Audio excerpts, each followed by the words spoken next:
exprimé beaucoup d'inquiétudes au regard de ces IA génératives, même si les IA sont bien plurielles et plus nombreuses que les IA génératives. Concrètement, on fait quoi? Parce que les textes, c'est une chose, mais il faut permettre leur application. On en a parlé à l'instant.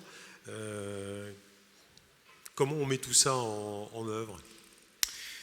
C'est une question qui n'est pas simple, parce que le fait qu'OpenAI ait choisi de mettre ça finalement à disposition du grand public d'une manière relativement inattendue, et ça a provoqué quand même un certain engouement. Dès le premier jour, 100 millions de personnes se sont connectées. Et aujourd'hui, je crois qu'il y a 2 milliards de requêtes par mois, quelque chose comme ça.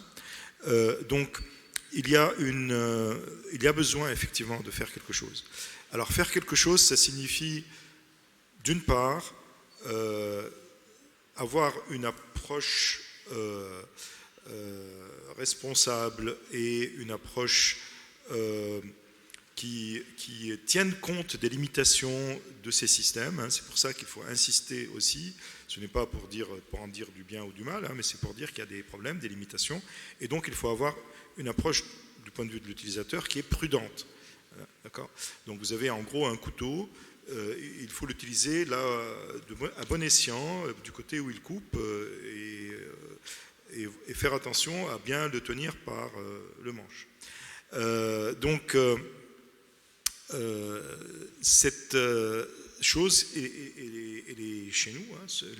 Les utilisateurs du système doivent être très, très attentifs aux limitations. Et donc, les entreprises qui l'utilisent doivent être attentives à l'utilisation. Pour des raisons diverses. J'ai parlé du problème de la vérité. Il y a d'autres sujets. Donc, ensuite, il faut effectivement essayer de mettre en place des codes de conduite.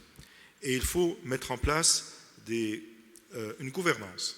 C'est-à-dire qu'il ne faut pas laisser chacun agir pour soi, de mon point de vue. Il faut qu'il y ait une gouvernance partagée. Et pour moi, la gouvernance vient avec la responsabilisation. C'est pour ça que le texte du AI Act est extrêmement important, dans la mesure où il va distinguer les différentes responsabilités le long de la chaîne de valeur. Donc, quelle responsabilité a le développeur du modèle de fondation, c'est-à-dire le modèle initial, GPT-4, etc.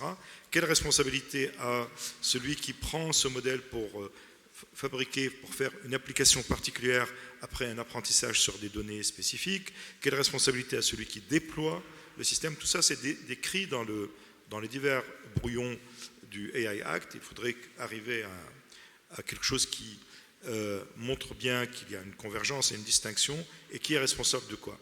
Parce que sans responsabilité affichée, on peut avoir un déploiement de systèmes qui peuvent être effectivement extrêmement douteux.